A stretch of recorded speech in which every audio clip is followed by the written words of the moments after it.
Hay veces que los reboots sirven para revivir una saga con gloria y otras para enterrarla tan hondo que ni los fans quieren recordarla. Por eso, hoy vamos a repasar 10 reboots que arruinaron por completo sagas míticas, juegos que intentaron reinventarse y acabaron perdiendo su alma por el camino. Empezamos fuerte con Final Fight Street Wiz, el intento de Capcom por traer de vuelta el clásico beat'em up.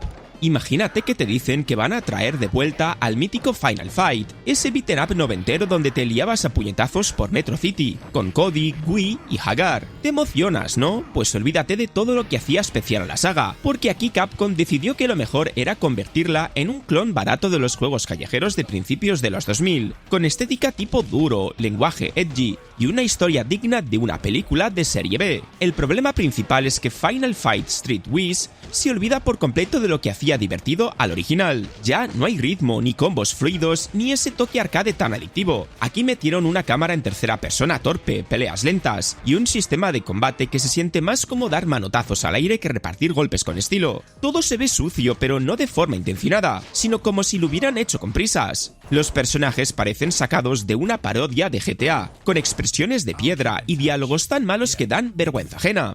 Y lo peor de todo, el tono. Final Fight siempre fue exagerado, sí, pero tenía carisma, tenía alma. En Street Wiz todo ese oscuro, forzado, como si Capcom quisiera demostrar que ahora eran maduros y realistas. El resultado es una historia absurda sobre drogas mutantes, peleas callejeras y hermanos con traumas, contada con la sutileza de un ladrillo en la cara. Hasta el propio Cody, el héroe original, aparece como un exconvicto perdido que parece no querer estar ahí.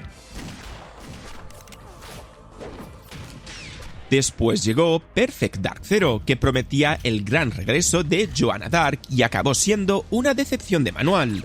Estoy hablando del regreso de una de las joyas más queridas de Nintendo 64, un clásico de Rare que en su día fue revolucionario, con una historia interesante, tiroteos frenéticos y una protagonista carismática como Joanna Dark. Así que cuando anunciaron que volvía en Xbox 360, todos esperábamos un shooter que marcara una nueva era.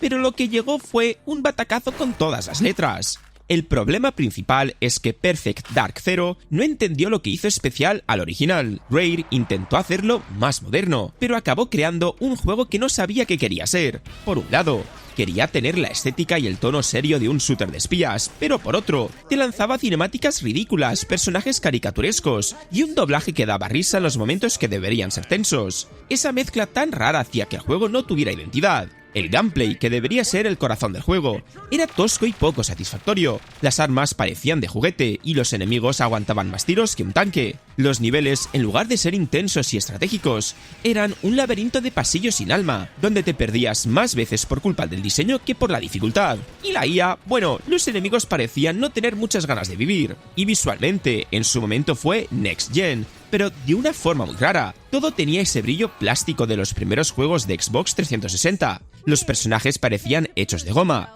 y las animaciones eran tan robóticas que daba más miedo que los enemigos. Y hablando de Rare, también metió la pata con Conker Life and Reloaded. El Conker de Nintendo 64 Bad Fur Day era una locura absoluta, un juego irreverente, sucio, gamberro y con un sentido del humor que se reía de todo. Era como una parodia viva del mundo de los videojuegos. Tenía insultos, alcohol, sangre, caca parlante, y eso precisamente era lo que lo hacía genial. Pero cuando Microsoft decidió revivirlo en Xbox, lo hizo con tanto miedo al escándalo que acabó matando todo lo que hacía especial al juego. En Life and Reloaded, sí, los gráficos eran espectaculares para la época. Los pelitos de Conker se veían tan detallados que casi podías contarlos uno a uno, pero debajo de ese barniz técnico había un juego que ya no se sentía igual. Rare suavizó mucho los chistes, recortó frases explícitas, censuró palabrotas y eliminó parte de la crudeza del original. Lo que antes era humor negro y atrevido, aquí sonaba más como una versión políticamente correcta de algo que solía ser salvajemente divertido. Y claro, el resultado es que el juego pierde su alma. Microsoft apostó fuerte por el modo multijugador online, y la campaña pasó a un segundo plano. Lo peor es que ese online era un shooter genérico con soldados esquilados y mapas sin carisma, completamente desconectado del tono delirante de Conker. Era como si hubieran metido a los personajes de un dibujo animado en Halo y esperaran que funcionara. Spoiler, no funcionó.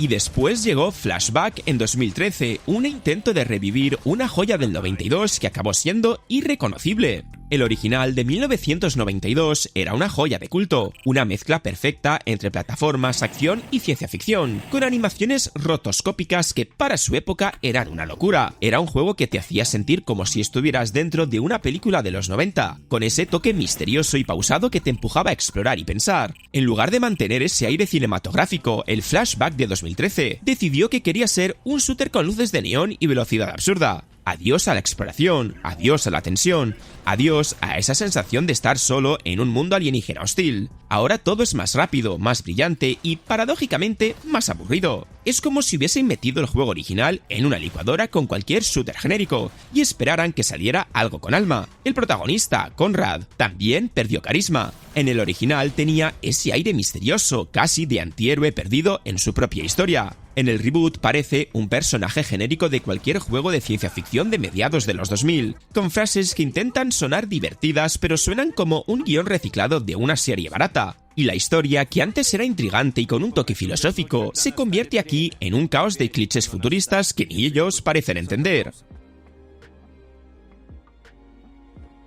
¿Y qué decir de Space Riders, que intenta modernizar Space Invaders y acaba creando un shooter cutre en tercera persona? Este era el intento de Taito de traer de vuelta al legendario Space Invaders, ese clásico arcade que definió una época, pero actualizado para la nueva generación de consolas. Y claro, la idea de modernizar uno de los pilares de los videojuegos sonaba bien sobre el papel, hasta que ves el resultado, porque Space Riders no solo traiciona la esencia del original, sino que lo convierte en un shooter genérico, oscuro y tristemente aburrido. En lugar de mantener la simplicidad adictiva de Space Invaders, con esa tensión de ir eliminando oleadas alienígenas mientras el ritmo se aceleraba, aquí decidieron hacerlo más realista. Así que metieron personajes humanos con pinta de extras de película barata de ciencia ficción, una cámara en tercera persona torpe y una ambientación urbana que parecía sacada de una demo técnica de PlayStation 2. El resultado es que, en vez de sentirse en una batalla épica contra alienígenas, te sientes atrapado en un juego de disparos barato que no sabe qué quiere ser. El diseño de los niveles es otro desastre. Son escenarios repetitivos, sin color ni imaginación, donde haces lo mismo una y otra vez, moverte de lado a lado, disparando a enemigos que bajan del cielo sin ningún tipo de estrategia ni emoción. En el original, cada movimiento contaba, había tensión y había ritmo. Aquí todo se siente pesado, lento y sin ese toque arcade que lo hacía tan adictivo. Y el reboot de Bionic Commando intentó ser épico y acabó siendo un drama con un brazo robótico. El original de NES era un juego puro, directo, divertido y con una mecánica brillante para su época. Un gancho biónico con el que balancearte y moverte por el mapa como si fueras una especie de Tarzán cibernético. No podías saltar, pero no importaba, porque el gancho era tan divertido que definía toda la experiencia. Pero cuando Capcom decidió traerlo de vuelta en versión moderna, lo hizo con una sutileza de un ladrillo cayendo sobre una consola. De entrada, intentaron convertir algo que era puro arcade en un drama existencial. De repente, el protagonista, Nathan Spencer, ya no era un héroe de acción, sino un tipo atormentado con una historia personal de manual barato. Y lo peor, esa historia ridícula en la que su brazo biónico estaba conectado al espíritu de su mujer muerta, sí, como lo oyes. El brazo robótico tenía el alma de su esposa, es imposible tomárselo en serio. El tono del juego también cambió completamente. Bionic Commando pasó de ser un juego ligero y desenfadado a uno de esos shooters grises y tristes que intentaban copiar el estilo de Gears of War. Todo era marrón, polvoriento y sin chispa. La jugabilidad, que debía ser el punto fuerte, era confusa y torpe. El gancho, que en teoría tenía que darte libertad y dinamismo, se volvía frustrante por culpa de los controles imprecisos y de un diseño de niveles que no aprovechaba su potencial. Y si hablamos de perder el rumbo, Shadowrun fue una bofetada a los fans del RPG original. Imagínate que esperas el regreso de una saga mítica de rol cyberpunk con ese rollo de hackers, magia, razas futuristas y una ambientación digna de Blade Runner. Un universo lleno de historia, con novelas, juegos de mesa y RPGs de culto. Pues bien, Microsoft decidió traerlo de vuelta. Pero no como un juego de rol profundo, no.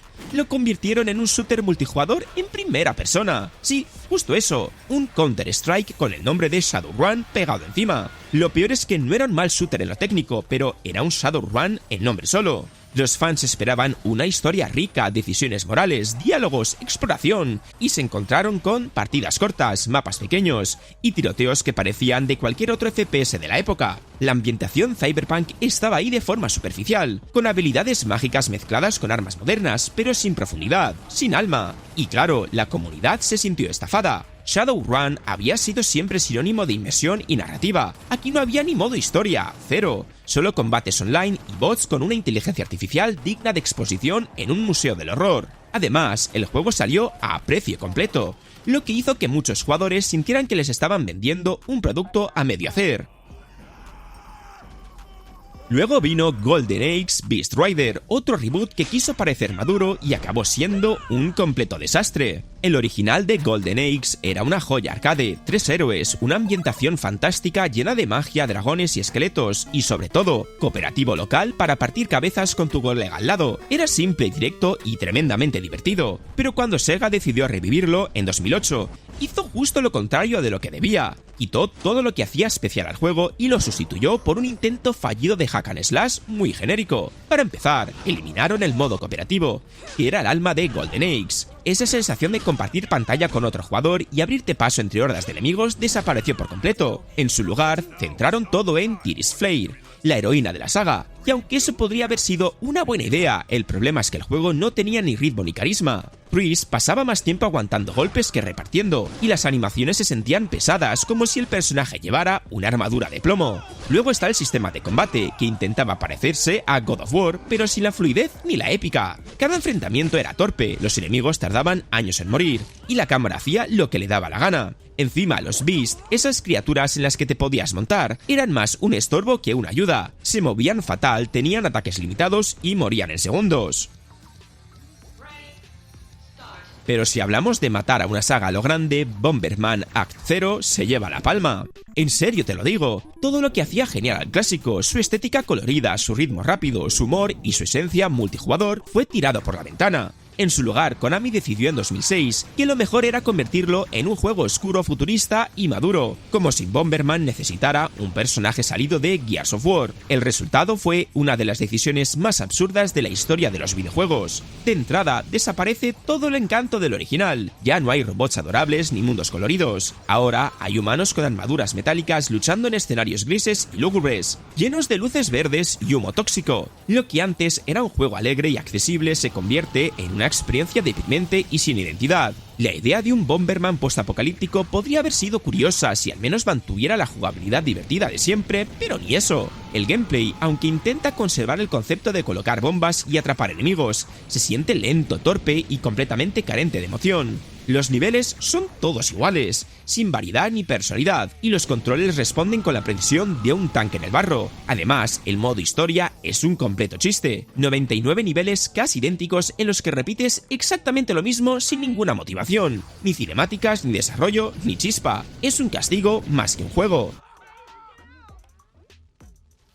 Y para cerrar, Alone in the Dark, un reboot que quiso revolucionar el survival horror y terminó siendo un festival de bugs. Estoy hablando del regreso de una de las series que prácticamente inventó el survival horror, un nombre con historia, con peso, pero cuando Atari decidió modernizarlo, lo hizo con tanto exceso de ambición y tan poca coherencia que el resultado fue un caos absoluto. Desde el principio ya olía bastante raro. Quisieron hacer algo cinematográfico, con cámaras dinámicas, mundo semiabierto y físicas realistas. Sobre el papel sonaba increíble, pero en la práctica todo era un desastre. El control era tan torpe que moverte por una habitación era una pelea constante con el propio juego. La cámara cambiaba de ángulo sin avisar, los combates eran imprecisos, y los objetos se manejaban con una física tan absurda que lanzar una silla se sentía más complicado que enfrentarte a un demonio del infierno. Y lo peor es que Alone in the Dark intentaba ser innovador en todo momento. Podías combinar objetos, quemar cosas con fuego realista, conducir por Central Park, pero nada funcionaba bien.